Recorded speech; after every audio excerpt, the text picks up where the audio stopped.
Bicara sarung tak lengkap tanpa mengulas kaum sarungan Nahdlatul Ulama. Awal berdiri, NU berorientasi di bidang keagamaan, pendidikan, sosial, dan ekonomi. Namun dalam perjalanannya, NU hampir selalu mewarnai politik Indonesia. Inilah fakta data NU dan politik Indonesia. Organisasi Nahdlatul Ulama berdiri di Surabaya sejak 31 Januari 1926. 93 tahun berdiri, warga Nahdien di Jawa Timur menjadi kantong terbesar NU. NU mulainya berorientasi di bidang keagamaan, pendidikan, sosial, dan ekonomi. Dalam perjalanannya, NU hampir selalu mewarnai politik Indonesia. Bagaimana awal kisah NU berdiri? Awal abad ke-20, dunia Islam kala itu diwarnai polemik gerakan pemurnian agama yang disertai tendensi menentang ajaran tradisional. Sejumlah kelompok Islam di Indonesia mengambil sikap hingga digelar Kongres Al-Islam di Yogyakarta pada 1925 yang menyepakati perlunya kebebasan bermazhab dan juga peduli terhadap warisan peradaban. Mengusung paham Ahlus Sunnah wal Jamaah, NU menjadi wadah persatuan ulama dalam memimpin umat menuju tercapainya Izul Islam wal Muslimin atau kemuliaan Islam dan Muslimin.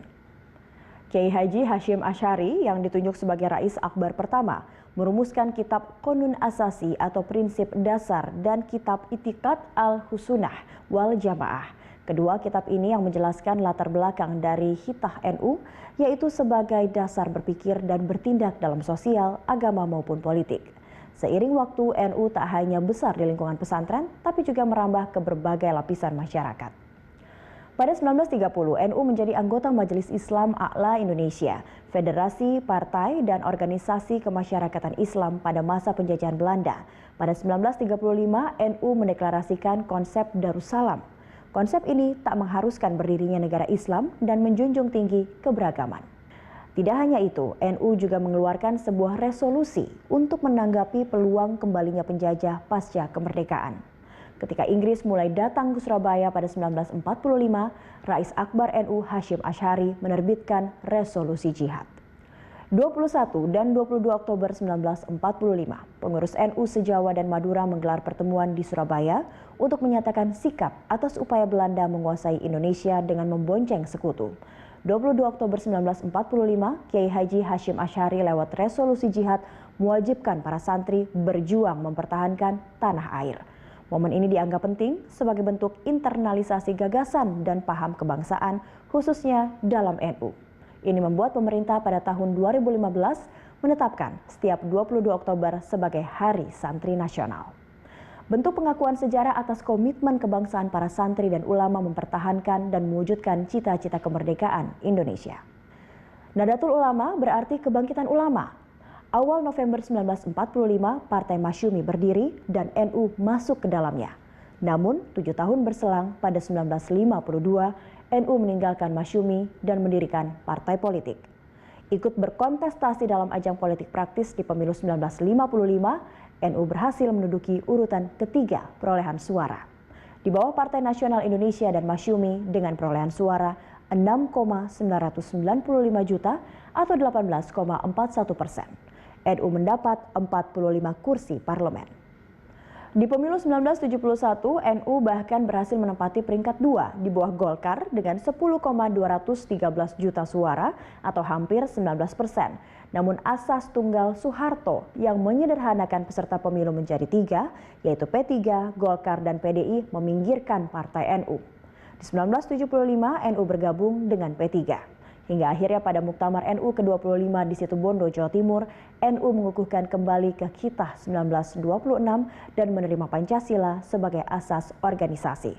Muktamar Situbondo menetapkan NU untuk melepaskan diri dari kegiatan politik praktis. PBNU ketika itu menyepakati kegiatan politik menjadi urusan masing-masing anggota. Setelah reformasi pada 1998, sejumlah tokoh NU seperti Abdurrahman Wahid atau Gus Dur, Mustafa Bisri, dan Ilyas Ruhiyat mendirikan Partai Kebangkitan Bangsa pada 23 Juli.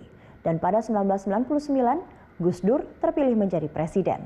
Namun pada 2001, Ketua Umum PBNU 3 periode dari 1984 sampai 1999 dimakzulkan oleh MPR dan Ketua Umum P3 Hamzahas yang juga kader NU menjadi wakil presiden. Gus Dur sempat kembali maju bersama Marwah Daud Ibrahim dalam pemilu presiden 2004, namun KPU tidak meloloskannya. Sementara Hamzahas, mantan Wakil Ketua DPW NU Kalimantan Barat, maju dalam pemilihan Presiden 2004 berpasangan dengan Agung Gumelar dan hanya mendapat 3% suara. Hasyim Muzadi, Ketua Umum PBNU periode 1999 sampai 2010 juga pernah maju mendampingi Megawati Soekarno Putri pada 2004. Namun mereka kalah di putaran kedua. Cucu pendiri NU Hasyim Asy'ari yaitu Salahuddin Wahid juga pernah mendampingi Wiranto di pemilu 2004. Ia kalah di putaran pertama menempati posisi ketiga. Yusuf Kala, Wakil Presiden 2004 sampai 2009 dan periode 2014 hingga 2019 ini menjabat Mustasyar NU periode 2015 sampai 2020. JK pernah maju sebagai calon presiden pada 2009 berdampingan dengan Wiranto, namun kalah oleh duet Susilo Bambang Yudhoyono Budiono. Kini petahana Joko Widodo berpasangan dengan mantan Rais Am PBNU Ma'ruf Amin. Organisasi NU selalu terbawa dalam arus pusaran politik praktis. Survei Alfara Research Center pada Desember 2016 memperkirakan ada lebih dari 79 juta orang terafiliasi dengan NU dan sekitar 57,33 juta orang adalah anggota NU.